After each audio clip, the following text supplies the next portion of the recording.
Good morning সবাইকে। বাবা বলে দাও তো শুভ সকাল। শুভ সকাল। আজকে স্নান হয়ে গেছে তো? আচ্ছা আচ্ছা না বলে হয়ে গেছে তো স্নান? হ্যাঁ। বাবা সব কথাই আচ্ছা জুড়ে দেবে। তো সকালবেলায় উঠে সমস্ত কাজ হয়ে গেছে, স্নান কমপ্লিট করেছি, বাবাকেও করিয়ে দিয়েছি। এখন এখানে আমাকে অনেকক্ষণের জন্য থাকতে হবে এই রান্নাঘরটায়। আর এই টাইমটায় না প্রচুর রোদ্দুর আসলেও কিছু করার নেই। মোটামুটি রান্নার ব্যবস্থা করতে করতে ঘন্টাখানিক পর এখান থেকে রোদ্দুরটা চলে যাবে। বাবা সকালবেলায় খেতে দিয়ে দিই এবার। আচ্ছা তুমি সারাদিনে আচ্ছা কথাটা কতবার বলো একবার আমি খাতায় নোট করে রাখবো। আবার সেই আচ্ছা বেরিয়ে যায়। তো বসো, খাবার নিয়ে আসি, তারপরে বাকি কাজ হবে। আজকে একজন বাজারে গিয়ে খালি ব্যাগে ফেরত এসছে। বাজারে গেলাম, দেখি টাকা নেই। ডিকির মধ্যে টাকা ছিল, সকালবেলায় আমি বের করেছি আমার কোনো দরকারে, দিয়ে আমি আর গাড়ির ডিকিতে রাখিনি। আর ও জানে গাড়ির ডিকিতে রয়েছে, গিয়ে ফোন করছে ডিকি থেকে টাকা বের করেছো? আলাম হ্যাঁ আমি তো বের করেছি, দিয়ে তো আর রাখিনি। মাংসটা কি ধারে আনলে? যাক এটা এনে দিয়েছে, আমার কাজটা অন্তত এগিয়ে গেল। সবজি বাজারটা তো হয়ে যেত। হ্যাঁ আবার ডবল করে আসলে এটাই যা। গাড়িতে একটি তেল দেই, মানে আপ ডাউন করছি, মনে করছি হাবিটা তেল ভরে নেবো, নাহলে আর পৌঁছাতে পারবো না। সাবধানে যেও। কর্তা গেল বাজারে আর কর্তার বোনকে পাঠিয়েছি দোকানে। এত জিনিস আনতে দিয়েছি, বলছি যে কটা মনে থাকবে আনবো, না মনে থাকলে আবার পরে নিয়ে আসবো। আর আমার খুব জল পিপাসা পেয়েছে, স্নান করে তো শুধু মুখে জল খেতে নেই, আর সকালবেলা আমার কিছু খেতেও ইচ্ছা করছে না। তো এই জন্য একটা বাতাসা মুখে দিয়ে জল খাবো। এই বাতাসা আমি এনে রেখেছি জানো তো, সকালবেলা মুড়ি বাতাসা খেতে ভাল লাগে, সন্ধ্যাবেলাও মুড়ি বাতাসা খেতে ভাল লাগে। ওই বাটির মধ্যে নিই না, মুড়ি বাতাসা খাওয়ার সিস্টেম হচ্ছে যদি নাইটি পরি, নাইটির কোচরে নিই, বসে বসে খাই। আর নয়তো সব থেকে ভালো জায়গা শাড়িরা চল, কটা মুড়ি নিই, বাতাসা নিই, বসে বসে চিবাই, তারপরে এটা খেয়ে জল খেয়ে নেবো। এবার আমার একটু তাড়াহুড়ো লেগে গেছে। আসলে কি বলতো, আমি যদি তাড়াহুড়ো না করতাম তাও কোনো অসুবিধে ছিল না। আমার মা আসবে, মাকে আমি আসতে বলেছি। প্রথমত অনেক দিন আসেনি, আর দ্বিতীয়ত যেই শুনলো একটু রান্নার চাপ আছে, আমি ফোনে বলেছিলাম, বললো মনা আমি গিয়ে রান্না করে দেব। তো কি বলতো, মা তো এসে আগে পরে রান্না করেই, তো শরীরটা ঠিক নেই, তো ভাবলাম আজকের রান্নাটা আমি ঝটপট করে ফেলি। ওই জন্যই একদম সকাল সকাল বসিয়ে দিয়েছি, আর যত তাড়াতাড়ি রান্না হবে জমিয়ে বসে আড্ডা দেওয়া যাবে। আজকে টমেটোর চাটনিটায় একটু গন্ডগোল করে ফেলেছি। আমি নিজে কিন্তু মুখেও দিয়ে দেখিনি চাটনি কেমন হয়েছে। প্রথমে খেতে বসে মা বলল কি যে মনা চাটনিতে কিন্তু লবণ বেশি হয়েছে। এমনকি আমার কর্তাও চাটনি খায়নি, অতটা পছন্দ করে না, কেউ আসলেই চাটনিটা বানায়, না হলে কিন্তু বানানো হয় না। এমনকি যে দিদিভাই এসেছিলেন উনিও বললেন কি যে চাটনিতে লবণ বেশি হয়েছে। এত তাড়াহুড়ো লেগে গেছিলো, কাকুলি কলপারে কি যেন কাজ করছিল। আমি বললাম কি মাংসটা একটু ধুয়ে দাও, তো ও ধুয়ে দিল। আর এইদিকে দেখো আমার বাবার কাণ্ড, একবার যাচ্ছে একবার আসছে, কোথাও স্থির হয়ে একটুও বসে না। আর এদিকে মাংসটা ও ধুয়ে দিয়েছে। সোহিনীকে দিয়ে আজকে আমি চাল ধুয়েছি, মানে সোহিনী খেলা করছিল, মানে এখান থেকে উঠলে কুকুর বিড়ালের উৎপাত, সে এক কথা, আবার উনুন কামাই যাচ্ছে। ধরো একা হাতে কুটে বেটে রান্না করা, তো বেশ কয়েক রকম পদ রান্না করেছি, তো সেই কারণেই তাড়াহুড়োটা বেঁধে গেছে। আর দিয়ে দিলাম হচ্ছে দেখতেই পেলে হলুদ, সর্ষের তেল। এবার আমি মশলা দিয়ে মাংসটা আমি মাখিয়ে নেব। খাসির মাংস রান্নাটা কেমন যেন একঘেয়ে হয়ে গেছে। আমার কর্তা খাওয়ার পরে বলছে কি যে একটু ঝোল ঝোল বেশি হয়ে যাচ্ছে, যে কদিন রান্না করো সব দিনই ঝোল। তো আজকে আমি মনে মনে ঠিক করে নিলাম, পরে যখন আবার কখনো খাসির মাংস রান্না করব, ঝোল নয় একটু কষা টাইপের বানাবো, তাতে আলু দেবো না। সবসময় কি খাসির মাংস হলেই ঝোল খেতে হবে, এর কোনো মানে আছে নাকি? যাক, মাংস মশলা সব মিলেমিশে একাকার করে দিয়েছি। এখন একটা থালা ঢাকা দিয়ে রেখে দেবো। আর এখানে আমি গোল গোল করে আলু ভাজা কেটেছিলাম, সেটা ভেজে নিচ্ছি। হলো, রান্না হয়নি এখনো। মাছের মাথা দিয়ে ডাল, ভাজা, চাটনি, পাঁপড়, ভাত সব হয়ে গেছে। শুধু এখন মাংসটা রান্না করব, তাহলেই রান্নার পাটটা চুকে যাবে। এই যে আদা বাটা লাস্টে একটু ছিল, ওপর দিয়ে দিয়েছি। ডালে আদা দিয়েছিলাম, দেখলাম আদাটা আবার নষ্ট হবে, ওই জন্য কড়াই কষাবো, হাঁড়িতে সিদ্ধ করব। মাংস রান্না করছি, আর একটা কথা আমি আমার কর্তাকে বলছিলাম, এমনকি মনে মনে ভাবছি। গতকালকে আমি কার্টুন দেখছিলাম, আমি বাংলা কার্টুন দেখতে ভালোবাসি। তো কি হয়েছে, কার্টুনে দেখছিলাম খাসির মাংস রান্না হচ্ছে, দিয়ে সেটা দেখে না আমার খুব ইচ্ছে হচ্ছিল, মনে হচ্ছিল কি মাংস রান্না করব, খাবো এরকম। কিন্তু বিশ্বাস করো আজকে যে হঠাৎ করে এরকম মাংস রান্না হবে আমি ভাবতে পারিনি। শুধু খাওয়া নয়, মানে খাওয়াটা তো একটা সামান্য ব্যাপার বলতে পারো, এমনও কিছু ইচ্ছে আছে, এমনও কিছু স্বপ্ন আছে যেগুলো ভাবার পর যদি পূরণ হয় না, সেটা কিন্তু অনেক অনেক অনেক বড় পাওয়া আর অনেক বড় ভালো লাগা। কিন্তু সেগুলো কি সবসময় সত্যি হয় না। দেখো তো এই পাওয়া আর না পাওয়ার গল্পের মাঝখানে কিন্তু আমাদের মাংসটা রান্না হয়ে গেছে। তো টকবগিয়ে ফুটছে একদম ঘোড়া দৌড়ানোর মতো। আলুগুলোও প্রায় সিদ্ধ হয়ে গেছে।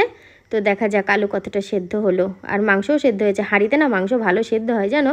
গ্যাসটা সিম করে দিয়ে বেশ আধ ঢাকা করে দিলে অনেকক্ষণ ধরে ফুটলে দারুণ সেদ্ধ হয়। রান্না কমপ্লিট হয়ে গেছে। যাদের আসার কথা ছিল তারাও এসে গেছে। সবাই ঘরে বসে গল্পগুজব করছে। আর রান্নার এখানটা কীরকম হাট বিছানো ছিল বলো তো। একদম পরিষ্কার করে নিয়েছি। রান্নার যা কিছু ছিল সব ঘরে ঢুকিয়ে নিয়েছি। এই যে মাংসের হাঁড়িটা নিয়ে চলে যাচ্ছি, ব্যাস এখানে আর তেমন না আসলেও চলবে। দেখো তো হাঁড়ির খাসির মাংস কে খেয়ে শেষ করলো? আমি কি খেয়ে শেষ করেছি? একদমই হ্যাঁ। যাকে যেটা দেবো বাটিতে গামলায় সমস্ত কিছুতে একদম রেডি করে আমি কাজটা কমিয়ে রেখে দিয়েছি। আমরা পারুলিয়া থেকে এসেছি। আমরা পারুলিয়া শিশু ভারতী একাডেমির সব টিচাররা আজকে একটু ঘুরতে এসেছিলাম। আজকে রবিবার তো ওই জন্যই খুব সুন্দর ঘোরা হচ্ছে, তাই তো? এসে আমরা ভালো লাগলো। রাস্তা দিয়ে যাচ্ছিলাম তো সেই জন্য আমরা ভাবলাম যে সাথী বোনের বাড়ি থেকে একবার ঘুরে যাই। তো সেই জন্য আমারও ভীষণ ভালো লাগলো, খুব ভালো লেগেছে। আর ভীষণ ভালো। এটা নিয়ে বোধহয় সেকেন্ড টাইম আসলে? আমি সেকেন্ড টাইম। তো ভীষণ ভালো ব্যবহার। আমরা যেটা ভেবেছিলাম তার থেকে অনেক অনেক ভালো। সবার ভাবনা সাথে খারাপ, আমি আর কিছু না খুব ভালো, মানে ব্লগারের ভাবনা সেটাই আমরা আর কি বলছি। মানে আমরা ফার্স্ট টাইম আসলাম কিন্তু মানে এত সুন্দর ভালো ব্যবহার মানে দিদি করেছে। ভালো ভালো বলতে হয় না না ভালো ভালো বলতে না একদম। আচ্ছা একদম মনে করে এদিকে এসো বাবু। এই যে আমার মেয়ে খুব লাজুক, ভীষণ লজ্জা পাচ্ছিল তো ওকে ঠেলে ঠেলে নিয়ে আসলাম।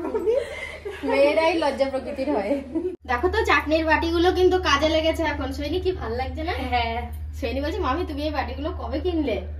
আমি ঠিক কিনেছি। হ্যাঁ প্রকাশ, তোকে ভাত দেবো এখন? কখন খাবি? ভাত খেয়েছি। তাহলে তুই কখন খাবি আমার কাছে? তোকে যে বললাম দুপুরে খেতে। একটু পরে খাবো বলছে। তো ভাবছি মাকে আর ওই দাদাকে দিদিকে একসাথে টেবিলে দিয়ে দেব। তারপর ওনাদের খাবার খাওয়া হয়ে গেলে আমরা কর্তাগিন্নি যেমন বসে খাই তেমন খাবো। তো যেমনটা ভাবা কাজ তেমনটা কিন্তু আজকে হয়নি। খাওয়া নিয়ে আমার ওই দিদি ঝামেলা বাঁধিয়ে দিয়েছে। ওই দিদির বক্তব্য হচ্ছে 4 জনাই একসাথে বসে খাবো, 5 জনা। কিন্তু সেটা তো সম্ভব নয়। আমার যে ওখানে 4টে চেয়ার ঠিকঠাক বসে না, 3টে চেয়ার বসে। তো শেষমেশ সিদ্ধান্ত হলো যে ওরা দুজন মানে আমার কর্তা আর ওই দাদা টেবিলে খাবে আর আমরা বাকি 3 জন নিচে খাবো। প্রায় মানুষেরই দুপুরে খাওয়ার পর কিন্তু দুটো জিনিস খুব জরুরি। দুটো জিনিসের মধ্যে একটা জিনিস বেশি জরুরি, যেটা হচ্ছে ঘুম। ঘুম সব দিন হয় না, শুলেও আসে না। আর আরেকটা যেটা বেশি জরুরি, বাড়িতে যদি আত্মীয় স্বজন আসে তাদের সাথে বসে টাইম দেওয়া। দেখবা এমনি সময় বাড়িতে যখন কেউ থাকে না, ফাঁকা থাকি, তখন কিন্তু শুলে বেশ ঘুম চলে আসবে। আর এখন শুয়ে যদি কেউ পিঠে চাপড়িয়েও ঘুম পাড়ায় তাও আমাদের ঘুম আসবে না। এটা অনেকের সাথেই হয়ে থাকে, ওই জন্য আমাদের কথাটা উল্লেখ করলাম, শুধু আমার ক্ষেত্রে নয়। বাড়িতে যদি আত্মীয় স্বজন থাকে বিশ্বাস করো দুপুরে ঘুম তো হবেই না, এমনকি রাত্রের ঘুমটাও ঠিক করে হয় না। যে কত সকালে উঠবো, কত সকালে কাজ সারবো, খেতে দেবো কী করে, রান্না কী করে করব, এই চিন্তাভাবনা শুধু মাথায় কাজ করে। সোহিনী এখন আমার মায়ের মাথা থেকে সাদা চুল বাঁধছে। তো পাকা চুল বললে আমার মায়ের মানে খুব লাগছে, বলছে যেন খবরদার পাকা চুল বলবি না। কটা পেলি পাকা চুল? তো অনেক সাদা চুল বলছে ওগুলো আমি সাদা রং করেছি, ওগুলো পাকেনি। তোমার মাথায় চুল পেকেছে দিদি এখনো? 2-1টা পেকেছে। নিজের মানুষরা আসবে এটাই আনন্দ, কিন্তু যেতে গেলেই কেমন একটা লাগে। এটা আমার তো খুব হয়, কোথাও যখন যাই খুব আনন্দ সেজেগুজে যাই, আসার সময় তো আমার আর ভালো লাগে না। বিশেষ কোনো সাজতেও ইচ্ছে করে না। আর যদি মায়ের বাড়ি যাই তো একদমই সাজি না। তো ওই দিদিভাই দাদাভাই টোটোয় উঠে পড়লেন। আকাশে ভীষণ মেঘ করেছে। তো যেতে গিয়ে ওনারা ফ্যাসাদেই পড়বে। হয়েছেও তাই, কারণ ওনারা বাড়ি থেকে বেরিয়েছেন আর বৃষ্টি শুরু হয়েছে। এমনকি আমার মাও টোটোয় করে যেতে গিয়ে পুরো ভিজে গেছে। বৃষ্টিটা হবে বলে মনে হচ্ছে মা? হ্যাঁ, ওই জন্যই তো আমি এই যে ব্যাগটা কোলে করে নিয়ে বসে আছি, বেরোতে পারছি না। যদি বৃষ্টি নামে তাহলে তো রাস্তায় ভিজবো। আবার একটু রোদ্দুর উঠছে। হ্যাঁ, এই টাইমে না ব্লগে খুব মেঘ গরু আছে। ডাকে, এই টাইমে সকাল টাইমে। টাকার সময় খাওয়ার বাবা কাঁঠালগুলো দেখার মতো রে। লোক দিও না কাকিমার কাছে। না, লোক দিচ্ছি না, খেতে ভালো লাগে না কিন্তু পছন্দ করা হয় না। জিনিসকে দেখে ভালো লাগলে ভালো তো বলাই যায় না। ওইটাই কথা। আমি খুব দেখে খুব ভালো লাগছে। আর আকাশটার কি অবস্থা হয়েছে একবার দেখাচ্ছি ভালো তোমাদেরকে। হয়ে রয়েছে। পাখিগুলোর মনে হচ্ছে খুব আনন্দ হচ্ছে। ওদের মেঘ বৃষ্টি হলে আনন্দ হয়। সেই সকাল 10টার সময় মানে রান্নাঘরে ঢুকেছে, রান্না করেছে, খাওয়া দাওয়া কমপ্লিট করেছে, বাসন মাজা কমপ্লিট হলো। তারপরেও এখনো কিন্তু নিস্তার নেই, এখনো ওই আমের আটি আর হচ্ছে আমের খোসা নিয়ে দৌড়দৌড়ি করছে। না না, এই থালাটা মনে হয় মা খেয়ে সিঁড়ির ওপর রেখেছিল, সমস্ত কিছু ধোয়া মাজা করে সব গুছিয়ে রাখছি। দেখো বাড়িতে মানুষজন আসলে যেমন বাড়তি বাসন বের হয় সেগুলো ধুয়ে মেজে তো পরিষ্কার করে আবার তুলেও রাখতে হয় বলো, তো সেই কারণেই এটা আমের খোলা না কলার খোলা? ওই দুটোই আছে, মা দুটোই খাচ্ছিল। আর এবার ওই মানে রান্নার জায়গাগুলো নেতা দিয়ে ভালো করে মুছে টুছে ঘর ঝাড় দেবো, ঘরের বারান্দার সামনেটা মুছতে হবে, বৃষ্টি হয়েছে পায়ে পায়ে কাদায় কাদায় একদম পুরো যাচ্ছে তাই হয়ে গেছে, জলের ছাট এসছে, তো এগুলো সেরে সুরে সব চেঞ্জ করে নাইটি পরে তারপরে আমি ফ্রেশ হবো। গিন্নি আমার বিছানার সাথে সাথে কি বলছে শোনা যাক। কি বলছিলে গিন্নি? বলছিলাম যে এবার আমার ছুটি হলো, আর কোনো অসুবিধা নেই, দুপুরের কোনো ভাত তরকারিও নেই, অসুবিধা একটু আছে, রাত্রে খাবার বানাতে হবে, সেটা অনেক রাত্রে। আর মা তো ধরো ভাত খাবে না, আর বাবাকেও রাত্রে ভাত দেবো না, শুকনো খাবার, তো ওই জন্য ভাতটা একটু রাত করে হলেও কোনো চাপ নেই। আর এখন হাত পা গুলো মনে হচ্ছে কি ক্লান্তি ক্লান্তি লাগছে, এখন আর কোনো কাজ নেই আর কি, ক্লান্তি এখনই কেটে যাবে। আর তুমি কোথায় যাবে এখন তেল ভরতে? আমি গাড়ির তেল ভরতে যাবো। রাত্রে তাহলে তুমি ভাতই খাচ্ছ? আমি ভাতই খাবো, এখন জল দেওয়া ভাত খুব ভালো লাগবে কাঁচা লঙ্কা দিয়ে। আর এই যে পাশের বাড়ির কাকিমা মানে প্রকাশের দিদা এই খাতাটা দিয়ে গেল, নতুন খাতা, বললো বৌমা তোমার সময় মতো তুমি এই খাতার মধ্যে মাস আর তারিখ লিখে দিও। বলো তো কি লিখবে? আমি লিখে দিচ্ছি, কিন্তু কত মাস কি লিখতে হবে? আমি লিখে দেবো, তোমার লিখতে হবে কেন? দুধ লিখবে। দুধ দেবে। আমিও আগে দুধ লিখতাম প্রত্যেক দিন, ঘোষ যখন গরু ধুয়ে নিয়ে যেত তারপরেই দুধ লিখতাম। এই এখন 8:30 পৌনে 9টা মতো বাজে, এখনো খিদে হয়নি, দুপুরবেলায় খেয়েছি, তারপর থেকে এখনো চলছে, যখন খিদে পাবে তখন খাবো। এই আমি ঘেমে গেছি, চকচক করছে। গরম পড়ছে না?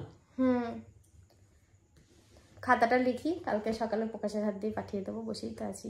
অন্য অন্য দিন সাথে খাওয়া দাওয়া করে ওষুধ খেয়ে শুয়ে থাকে, তা বলি ওর খাওয়া দাওয়া পুরো কমপ্লিট হয়ে গিয়েছে, এটাই বারবার বলি। কিন্তু আজকে ঠিক উল্টো, আজকে উল্টো বলতে এখনও খায়নি, না খেয়েই শুয়ে আছে, ঘুমিয়ে পড়েছে। ওকে তোলাবো, তুলিয়ে দুজনে একসাথে খাওয়া দাওয়া করবো, খাওয়া দাওয়া করে ওর আবার রাতে ওষুধ আছে, কিন্তু ওষুধ খাওয়াতে হবে, ওষুধটা না খাওয়ালে আবার অসুবিধা হবে। কখন আসলে? আমি এসছি তো অনেকক্ষণ, তোমাকে কবার ডাকলাম বলো তো? 3-4 বার ডেকেছি। চলো ওঠো, খাবা না? কখন? কালকে খাবা? আজকে খাবা না? ও ঘুমের ঘরে বলছে কালকে খাবো, কিন্তু আমি ওকে তোলাবো, তুলিয়ে দুজনে একসাথে খাওয়া দাওয়া করে দিয়ে শুয়ে পড়বো, তাহলে ওষুধটা খাওয়াতে হবে। তাহলে কি বন্ধুরা, এখন 11:20 মতন বাজে, আজকের মতন ভিডিওটা এখানেই শেষ করছি। সবাই ভালো থেকো, সুস্থ থেকো, দেখা হবে নতুন একটা ভিডিওর সাথে। Tata, good night.